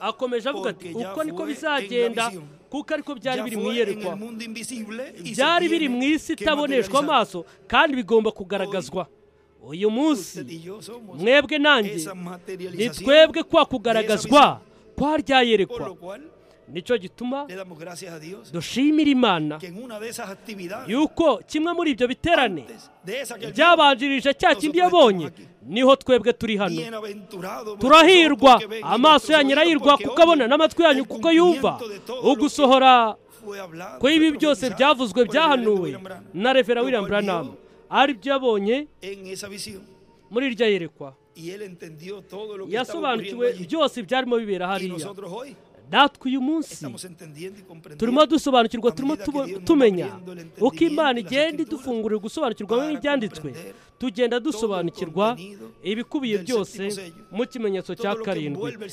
ibijyanye byose n'ikimenyetso cya karindwi ari byo ukuza k'umwami mu butumwa bwe mu nyigisho ze arimo aduha ukwizera ko kuzamurwa ibikubiye mu kimenyetso cya karindwi muri ubu buryo tumaze kwibonera tubicaho gato tugenda tubinyura hejuru gato gato ibijyanye byose n'uyu mutwe w'isomo muri buno butumwa aha niho tugiye kuba twumva nuko nyuma mu zindi nyigisho tuzagenda dukomeze tugende tuvuga kuri ibi tubikimuzi ibi byose bijyanye n'ibikubiye mu kimenyetso cya karindwi. Hano hari cya kintu nababwiye muri kino gitondo, Mesiya ndetse n'iyobokamana ry'abayahudi. Iki gitabo cyose kirasurinye ahangaha niho yanditse,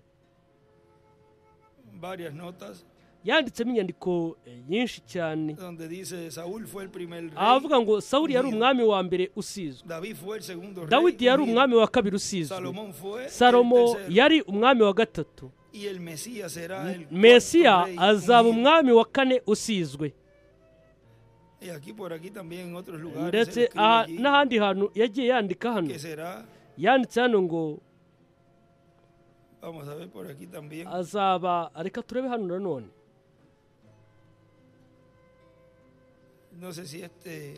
sinzi niba ari hano hari ibintu byinshi cyane byanditswemo hano, ariko murebe hano uko havuga.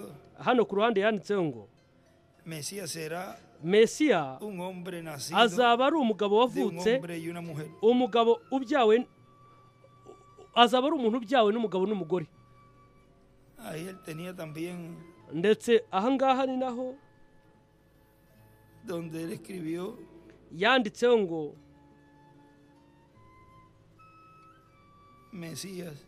Mesiya Ben Joseph. Reka dukomeze hano, twakomeza twavuga ibi byose bijyanye n'izina, ari byo Imana yagiye idufungura ishusho isesuye. Uhereye mu gitondo nabwo hari cyahishuwe hariya, ariko murebe Imana igenda iduha mu buryo bw'uruhererekane ibyo dukeneye kugira ngo twakire umugisha buri umwe wese muri twebwe yifuza, ariko guhindurwa kwacu. Ibikubiye mu kimenyetso cya karindwi. Duhaguruke noneho, ubu tugiye kwakira uyu mutwe w'isomo. Niba haba hari uwifuza kuba yajya kuri tuwarete, ku bwiherero, cyangwa se kunywa amazi, yanyarukaho gatoya, kuko no mu cyanditswe, arimo asoma icyanditswe, mwagenda mu buryo bwo guca bugufi mwubaha, kuko isomo ni rirerire cyane. Niba wifuza kuba wasohokaho gatoya, wasohokaho gatoya none ahangaha. Niba wenda hari n'abakeneye kunywa imiti, cyangwa se kugira akantu bafata ku bwa diyabete, cyangwa se ikintu runaka bafite, twiringiye ko Imana ibakomeza umunsi ku wundi. Imana ikomeza kugenda ibakomeza, nibigera igihe gikwiriye ntibizaba bikinakenewe kujya ku bwiherero. Imana izagenda idufasha kugira ngo tugere ubwo dutangira kugira za mbuto zo mu gihugu cy'isezerano.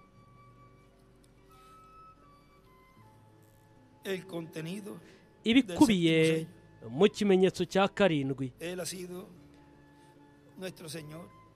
Uwo yahoze ari umwami wacu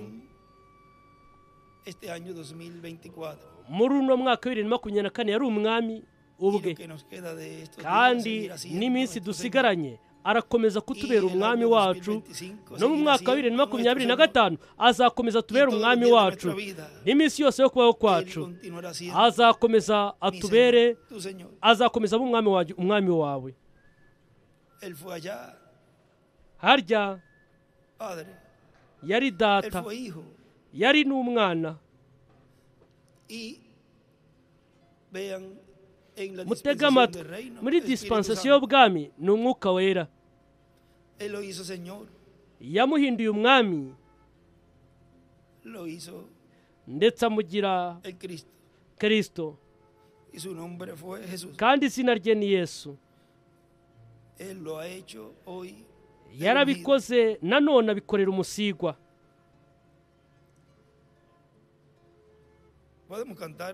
Ese twaririmba? Uyu munsi numvishije indirimbo y'umusore waririmbye. Iriya ndirimbo ni nziza cyane, uri umwami wanjye. N'ibyo ndirimbo iteguye iri bugufi, mwatambuka nyuma tukaririmba iyo ndirimbo ivuga ngo uri umwami wanjye. Niba twaririmba George, Eliyenayi, uwo musore yaririmba, cyangwa iyo nkumi waririmbye iyo ndirimbo kare, uri umwami wanjye. Niwe kandi zahora iteka ari umwami wacu, hariya mu mutima wacu. Uri umwami wanjye, mwami wanjye. Genga ubuzima bwanjye buyobore, yobora kubaho kwanjye kose, nk'uko wabigenje muri uno mwaka ushize. Uyu mwaka utaha numve cyane kugaragara kwawe muri njye, mwami, kandi uyobora intambwe zanjye cyane, mwami. Bimubwire. Yaravuze ngo mbere yuko utakamba nzakumva, ndetse n'ubuvuga bwo nzagusubiza. Yesaya 65 arabizi asi ibyo ukeneye, gusa ugomba kumutakambira. Ntakambira zagusubiza, kandi nzakubwira nkubwire n'ibintu utigeze kumenya, ariko ugomba gutakamba. Nimwumva, azi ibyo dukeneye byose. Kubera iki? Kuko ni umwami wawe n'umwami wanjye, uri umwami wanjye.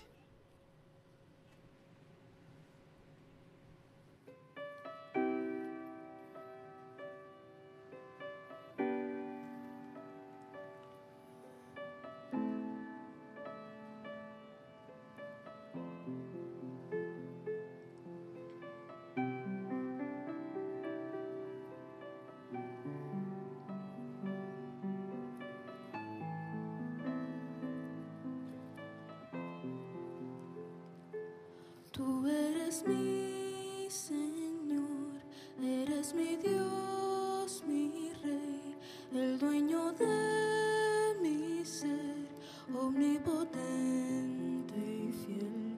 Toma lo que yo soy, toma todo de mí y haz lo que quieras tú para tu gloria. Mi alma, espíritu y cuerpo lo dedico a ti, solo para ti. Y ahora descanso en tu brazo eterno, me siento seguro en ti. A donde tú me guíes, yo te seguiré. A donde tú me lleves, allí estaré. Y lo que tú me digas, eso es lo que haré. Servirte es mi vida, oh Dios, permíteme llegar hasta el final. Sí, Señor. Nibyo Él mwami dijo en wanjye. Lucas Yarabivuze muri Luka 11. Luka 11 kuri ¿Qué padre de 11. vosotros, Ese iso wanyu si su hijo le pide pan, umwana we amusabye le dará una umutsima piedra? yamuha ibuye? O si pescado en lugar de pescado le dará una Cyangwa serpiente? ifi akamuha inzoka? O si le pide un huevo, Cyangwa yamusaba igi le dará un escorpión? akamuha skoropiyo? Pues si vosotros, None se siendo malos, ko muzi guha abana banyu ibyiza kandi muri babi, cuanto más so vuestro wo mu Padre ijuru celestial ntazarushaho rwose guha umwuka wera a los abamusabye que se lo pidan. abamumusabye. Tú eres mi Señor. Uri umwami wanjye. Sí, Señor. Nibyo mwami wanjye, Todo mi ser a ti. njyewe wese ndakwiyeguriye. Y ahora descanso en tu brazo eterno, me siento seguro en ti. A donde tú me guíes, yo te seguiré. A donde tú me lleves,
omnipotente y fiel.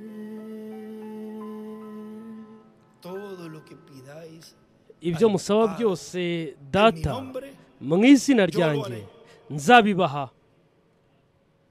O sea, todo. Ni ukuvuga ngo ni byose buri kimwe, No hay ninguna cosa imposible. nta kintu na kimwe kibaho kidashoboka ku Mana. Estamos en el tiempo Twebwe turi mu gihe de hablar la palabra. cyo kuvuga ijambo bikaba. Háblela sin miedo. Vuga udatinye, Confiese. ubyature, ntugire ubwoba, ibyo wizeye byature. Recuerden que ya Él sabe Wibuke yuko we lo que arabizi, usted necesita azi ibyo ukeneye. para la fila de oración. Kuri wa murongo Cada w'abasengerwa, persona estaba parada allí. buri muntu wese yari ahagaze hariya, Porque sabían kuko yari abizi, lo que necesitaban. yari azi icyo akeneye. Y ellos Kandi decían, bo "Si paso baravugaga bati koko Por esa nintera fila, intambwe y nkajya entro, kuri uriya murongo seré nkagera sano." ubwo ninjira ndaza gukira, porque algo tuvo kuko que haber hari movido esa ikintu persona cyari cyakuruye uwo para muntu tomar esa tarjeta kugira de ngo oración y afate hacer kariya esa gakarita fila. ko gusengerwa atere Algo lo umurongo, hari icyamukuruye. Hoy está moviendo su novia Uyu munsi turimo tubona hacerle umugeni we, frente umugeni we atambuka a sus imbere necesidades y clamar a Dios por akagaragaza ello. ibyo akeneye, akabitakamba bisaba Imana, La más bitakambira grande de Imana. todas, que Él nos Igikomeye dará, muri ibyo byose es azaduha nuestra transformación. ni uguhindurwa kwacu. Por lo tanto, es una promesa Kubw'iyo mpamvu ni y isezerano, Él es fiel kandi para akiranukira cumplirla en gusohoza cada escogido. iryo sezerano kuri buri ntore.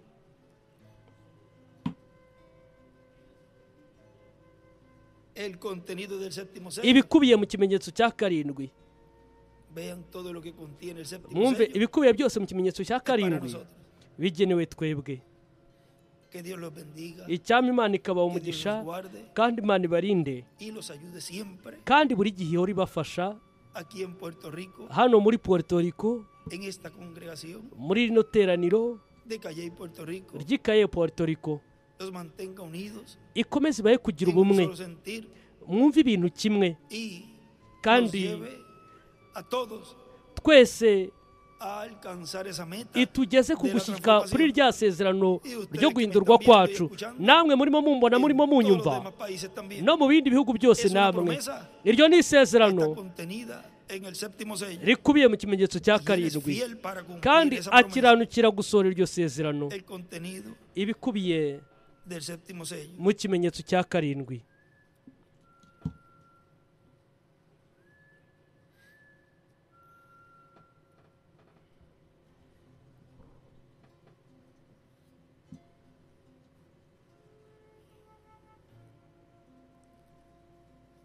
Miren, Mwumve en San Juan capítulo 17, muri Yohana igice cya 17,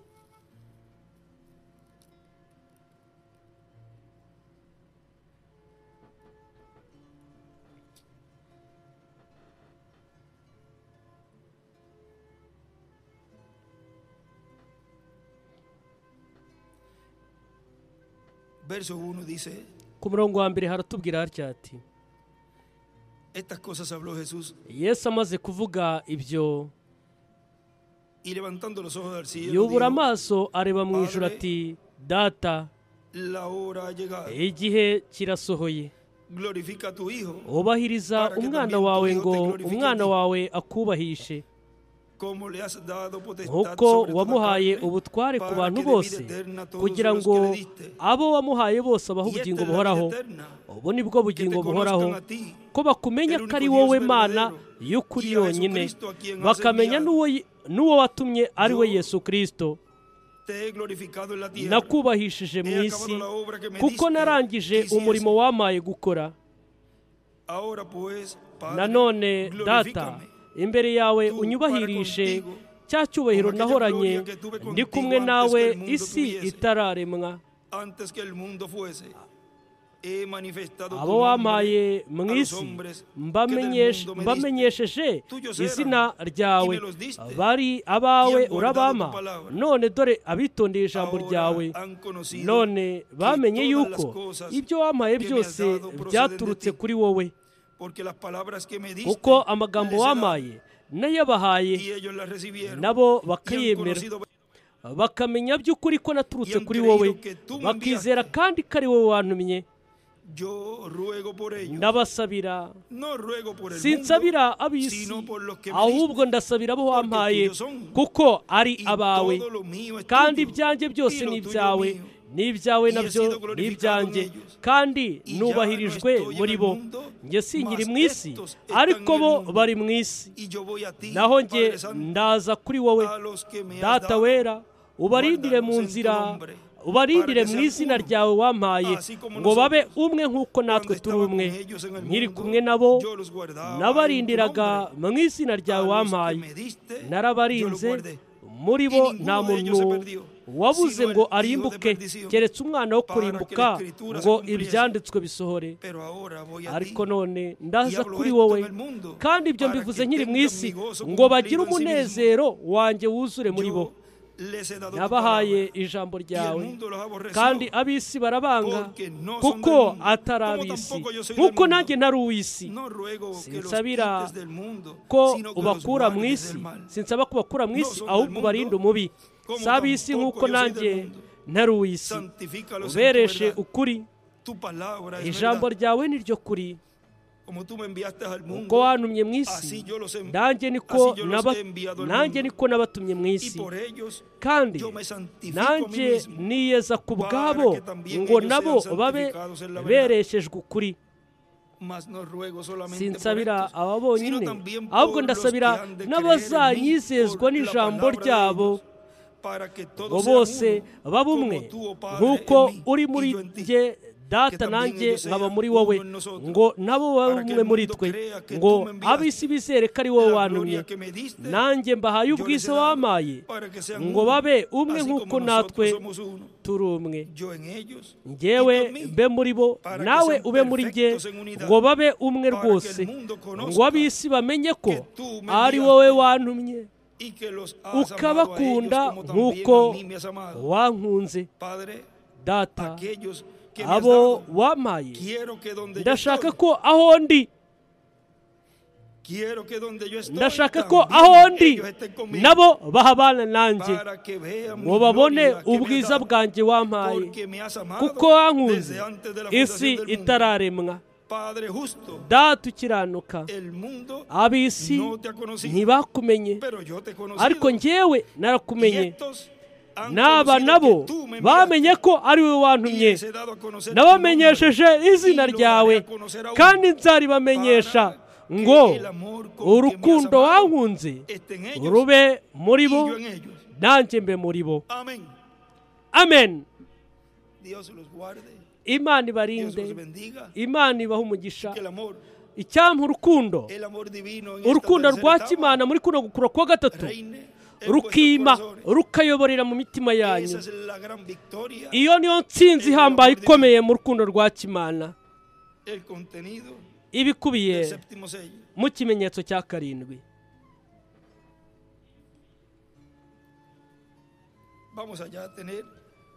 Reka twakire uyu mutwe w'isomo ugenewe uyu munsi wa none, aricyo gituma tugiye gusigana hamwe natwe umujyi umuhera umwanya, hamwe natwe mukundwa mwene data ushimwa Dr. William Soto Santiago.